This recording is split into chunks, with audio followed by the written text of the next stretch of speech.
Welcome to Just Relationships, the show that offers you concrete ways to make your relationships better. Whether it's your boss, your spouse, your children, or your friends, the quality of your relationships in life directly affects how you feel about yourself and the success you achieve. Your host, Dr. Duffy Spencer, a psychotherapist, telecoach, author, and seminar leader, will interview top experts to help you learn to manage this essential part of your life. And now, here's your host, Dr. Duffy Spencer. Greetings to you. Have you ever been afraid? Well, who hasn't? And I am so happy to introduce to you Lawrence Doochin, who has written a book called A Book on Fear. Feeling Safe in a Challenging World. Yes, I will repeat that. A Book on Fear. Feeling Safe in a Challenging World. Boy, do we need this now. Welcome, Lawrence Doochin. Hi, Dr. Duffy. Thanks for having me on. My pleasure, Larry. Lawrence Doochin, Doochin. And we will give you his name and spelling later on in the show, because this is a very important book, Larry. And you know, in my view as a psychotherapist, we need fear. We want to befriend fear. And at the same time, we need to distinguish between what is realistic fear and unrealistic fear, healthy fear, unhealthy fear. So you're the expert on fear, Larry. You tell us. Well, I actually say that all fear is good, because fear is a pointer towards us. And certainly there's some fear within us that is primordial, that is good fear. So for instance, if we are walking in the woods and we see a snake, we need to, step around that snake. Or if there's a dog charging at us, we need to, run. Or if somebody dares us to jump off a bridge into a river, we need to not do that. So those are fears that are stored in our limbic system that are healthy fears. But the vast majority of people are walking around, as you mentioned, in psychological fear that is debilitating and keeps them in a fight or flight state. And that fear it's good in the sense that fear is coming up to point us to underlying beliefs and conditionings that we need to take a look at. But in the sense of us holding that fear and staying in that state, that's not good. Well put, Larry. So I like your term pointer, because, we live in a society that is, in my view, feeling phobic. We're afraid of feelings. We're taught we're not supposed to have any. More males than females are actively discouraged from feeling afraid, from demonstrating fear, showing fear. They're called sissies. And yet, of course, we need it for our survival, because that points us, as you say, to threat, to avoid. And I like what you say about the underlying beliefs and conditionings, and that's what makes fear good. It's so hard to decipher, though, isn't it, Larry? I'm thinking about the most garden variety generic diagnosis, which is generalized anxiety disorder, which is what I give my clients who are unhappy and scared, and they're not sure of what for insurance purposes. But it's like, it's so common. So tell us, how do we get to these underlying beliefs and conditionings?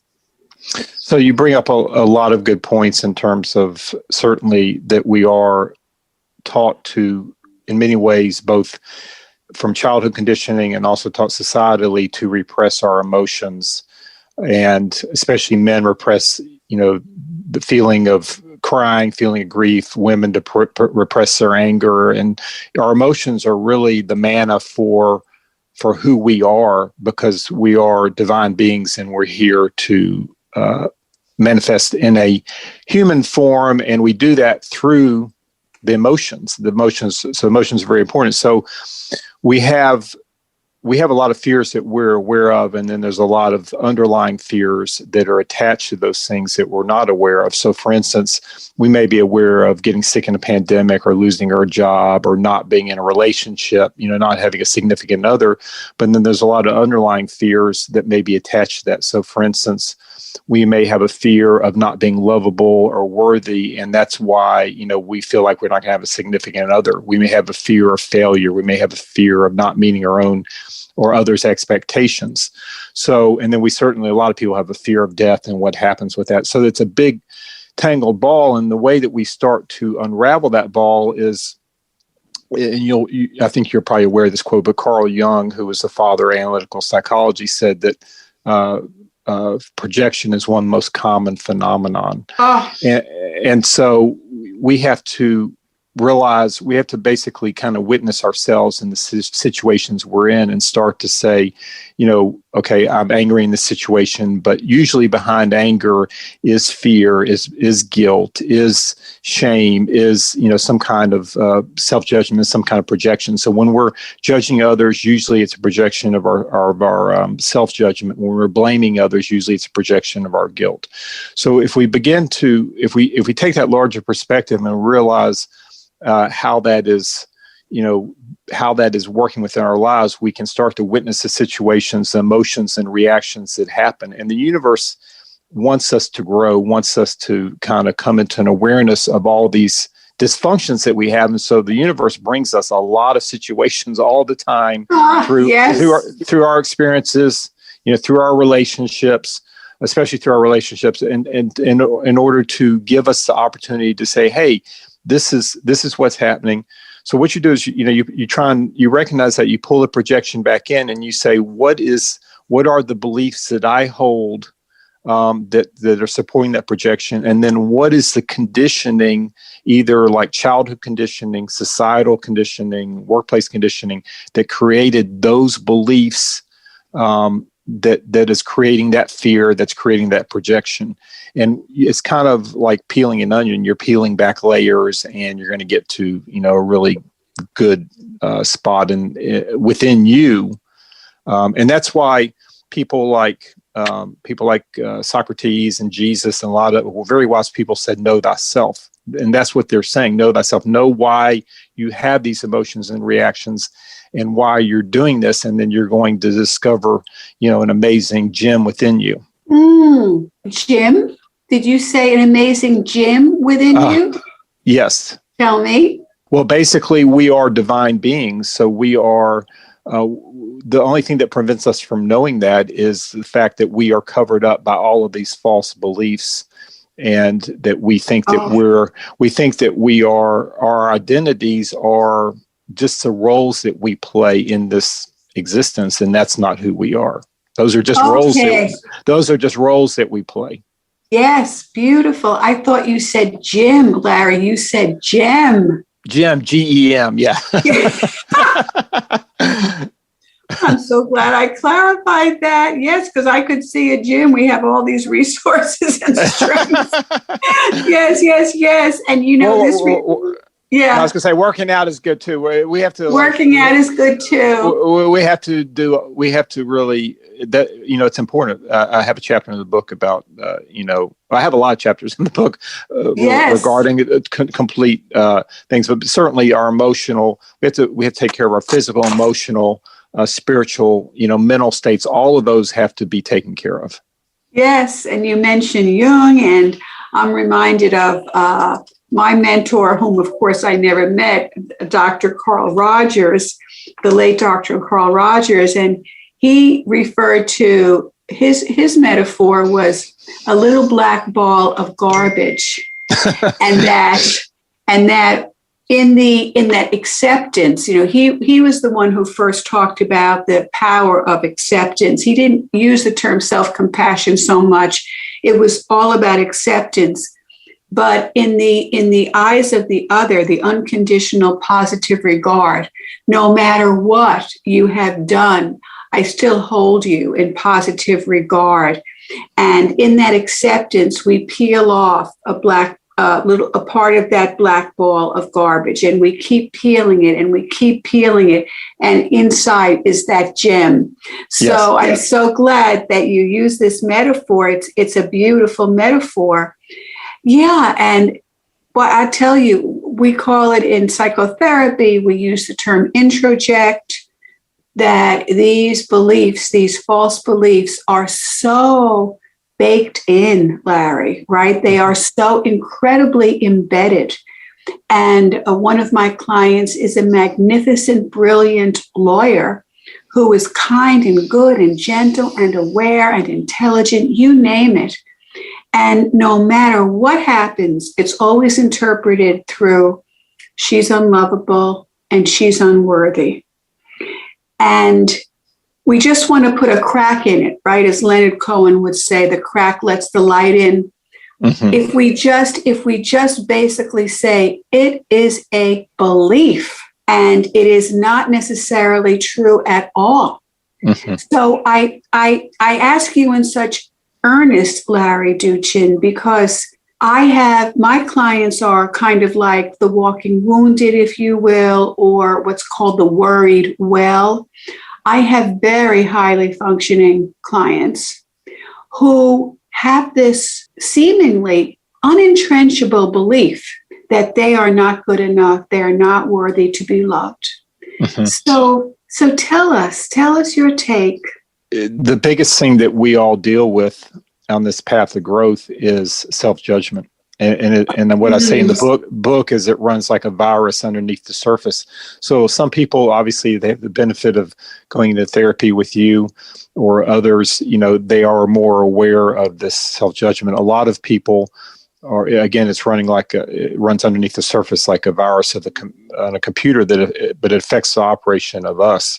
So we don't realize how badly it's affecting the operation of us, because we basically structure all of our life and all of our relationships around not taking a look at this issue. And I'm not saying that's like everybody, because certainly people are like who are in therapy with you are willing to do that. But a lot of people are putting up defenses against looking at, this self-judgment. And I don't think, aside from maybe a handful of people on the planet, I think everybody is dealing with this self-judgment to some degree.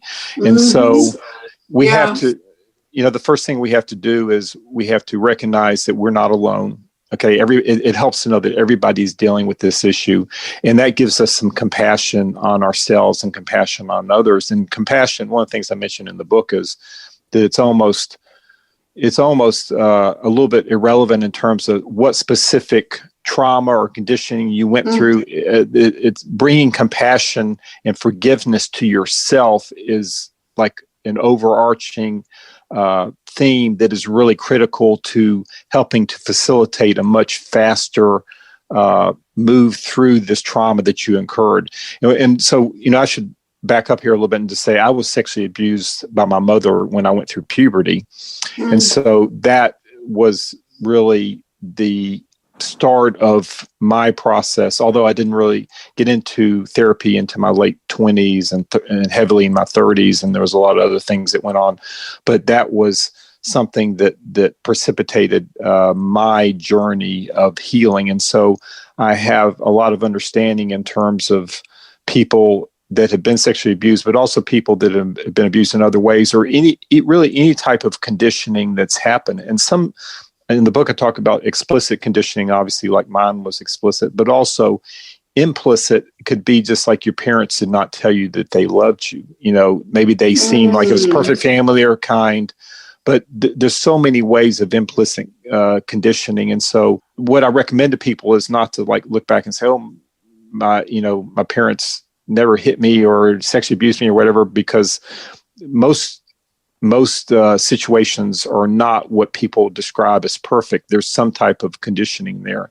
And then we've also so we talk a lot about that in the book. And then we also talk a lot about, societal conditioning and how we've been taught to look outside of ourselves for our identity, for our value.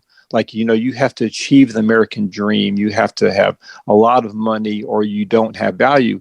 And so a lot of the people that are the most high achievers are the ones who have the greatest trauma and dysfunction because they're trying to react to that. They're trying to, to satisfy what their dysfunctional father wanted them to do, or they're trying to, live up to what they think their neighbors or, colleagues think they should do. And it's kind of, I use this example in the book. It's kind of like a gerbil on a wheel in the cage. It's like you're running and running, and what are you running towards? You don't even know what you're running towards, and it's a false thing. And instead of running towards something, we need to be running towards ourselves, basically inside of that, because you will never find joy and completion outside of yourself in any type of thing of the world. Doesn't mean you can't have a lot of wealth. Doesn't mean you can't, have a very successful career, but you've got to come back to know thyself to find the joy that you truly seek. So beautifully said, Larry Doochin, author of a book on fear, feeling safe in a challenging world. You're saying so much. I just want to underscore some of it, Larry. And that is, I think it's really important to look at these acts of omission. And because people think of trauma as newspaper headlines, something really bad had to have happened to me, major, like maybe a few times, but major. And then we look at something called developmental trauma, which is small t trauma with a small t. It's like the Chinese water torture. It's just constant and incendiary in that way. And ignoring someone. So, well, that my parents didn't call me names, but they ignored me or they neglected me. I cannot tell you how many of my clients come to me for therapy and say, I don't know why I'm so unhappy. I hate myself. I hate this child, this so-called child inside. I want to get rid of it. But I came from a good family. My parents loved me. It was good. And I just talk about, let's look a little deeper. Where's the hurt coming from? And where's the hurt in your body? Because I do a lot of mind-body therapy. So I think that's really important to look at the omission. And the second thing I want to say to you is, I so agree. We've taught to look outside of ourselves for value. And that directly comes from not having the internalized unconditional love, that no matter what you do, you're lovable. In my book, I love you no matter what, because everyone messes up, everyone, and we all have a shadow. We all have a shadow part. So now in social psychology and the social sciences, we look at a term called the looking glass self. And what that means is, how do we learn who we are? We look into the faces of other people as if they are our mirror. And what reflects back to us is what we see and who we think we are. And the phrasing is, I am who I think you think I am, right? I am who I think you think I am. And this is necessary to become a social member of society, the looking glass self. So at what point can we move into, I am who I decide I am who I intend to be, my intention, my highest values, and I am going to close that gap of who I want to be and who I actually am. Yeah, so that's very good. And what I tell people is that where it really starts is that you have to start with your joy. And unfortunately for some people, it's kind of like people who are addicted to drugs and alcohol or whatever substances, and they have to hit a rock bottom. You don't have to hit rock bottom, but you have to come to a point where you say, I want change in my life. I'm not happy. And this is not working for me.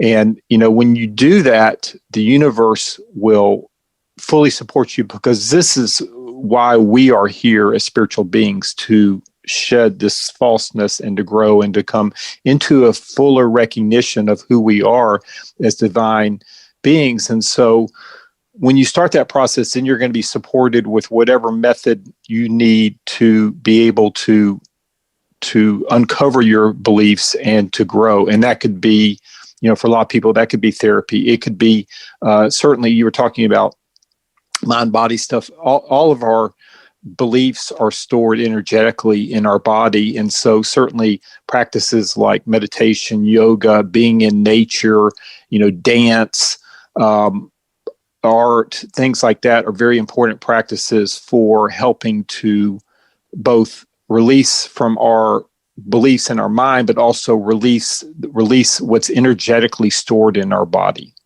Because energetics are what quantum physics has shown us is that everything in the universe is energy. This has all been proven in science. So there's nothing separate. It's one unified energy field. And so energetics is the basis of what happens at the foundation of everything. And I have a chapter in the book on energetics. So we have to really understand from a full perspective of, first off starting, okay, this is what I desire. And, I want to have a different life. And I'm willing to go through those things which will be brought to me to make those changes. Because if you say, I really want a different life, but then you keep doing the same patterns, well, you're going to get the same outcome. And what else you shouldn't expect anything but, an outcome. So you have to be willing to make the changes. And when you do that, you'll be amazed at how quickly you'll be given glimpses of real joy and peace. And those are like manna that you're supposed to latch onto, because it's not that your process is finished, but it's like, hey, this is where you're headed. You say the most profound things, Larry Doochin, in a way that is easy to understand. And we look at what we don't want first. We declare there's a problem, right? We move out of denial. There is a problem. And if I say, I don't want this, I want that instead, we're actually acknowledging, noticing that there is an alternative way of being in the world, because fish don't know what water is because they don't know what water isn't. Yeah, I love that. Right? So that's the environment that we swim in. And for children, of course, they really don't know other families. Their family is their entire culture at that point, most of them. And extended families are better in some ways for that reason. But that's a whole other conversation. So what I don't want leads to the contrast, what I do want, which is vision, intention, all of that, and then the willingness to actually make the changes. I am willing, and I'm thinking about the 12-step program, which is really about that, right? Moving out of denial into willingness. And I can't depend upon my own head, as they say in AA. You wouldn't want to go to my head, inside my head. It's a rotten neighborhood, right? I don't want to live there. I can visit, check it out, but I don't want to live there.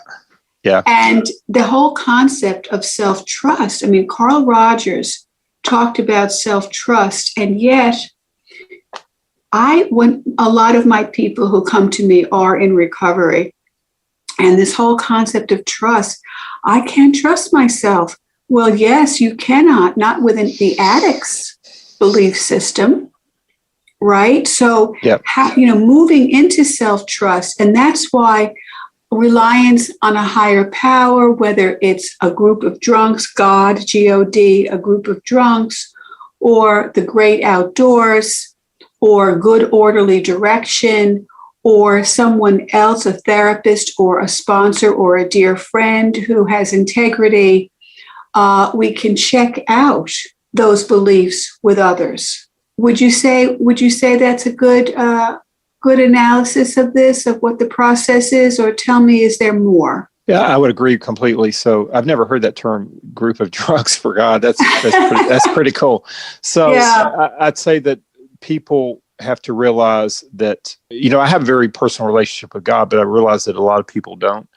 And so some people, but I think at some point you have to realize that the universe, whatever you call a greater consciousness, or something outside of yourself has your back, has the intention, that you are supposed to live a life of joy. And I can assure you with 100% of my certainty to everybody listening that you are meant to live a life of joy and peace. You're not meant to live in fear. And so once you come to that conclusion, then you can understand that the universe will bring you people. And it may just be a good friend that is a really good mirror for you that reflects back to you and helps you to see certain things. I think for most people, it's a varied amount of things and it changes over time. There may be, an amazing book you read, or maybe a song that just touches you deeply. And you just have to go in with this flow and let basically what I call the river of life take you to these places that are going to be vehicles for your healing. And I mentioned, I like that term, vehicles. I mentioned that in the book in terms of the universe brings us vehicles for our healing and our awareness. And those can be any number of things. So it could be a therapist. It could be, seeing the Grand Canyon. It could be a song. It could be a book. It could be, a good friend. It could be the way the clouds move across the sky on a certain day. And so what I want to assure people is that there is, the people who are in therapy with you or who are willing to take a look at themselves are warriors. They're very courageous because they're realizing that something's not working and they want something more. And that's where you have to start. You have to want something more. And that's what you were talking about. And so we are all undergoing, the universe is pushing all of us during this last couple of years. And this is what one of the silver linings that came out of COVID. People were given the opportunity to go more inside themselves and take a look at themselves. But the universe is pushing all of us individually and collectively for us to grow because, obviously our society is really messed up and the world is really messed up in a lot of ways. And so we need to move back more towards a state of who we truly are, both individually and collectively. And that's why people are kind of getting pushed to do that. Wow. You are so eloquent, Larry Doochin. You are wonderful. I am so glad we're having this interview. And I want people to know that you're very lucky because Larry is coming back next week. We are having a 2-part series of a book on fear, Feeling Safe in a Challenging World by Lawrence Doochin, Doochin. And where can we get your book? Yeah, the book is available on all the online platforms like Amazon, Barnes & Noble, both as a print book and an ebook. If you go to bookonfear.com, it'll link to my website. You can click off of there and go buy it on Amazon, but you can also find it on like Apple and all those places. So beautiful. Well, I look forward to speaking with you again next week. And this is Dr. Duffy Spencer saying goodbye for now and wishing you great relationships.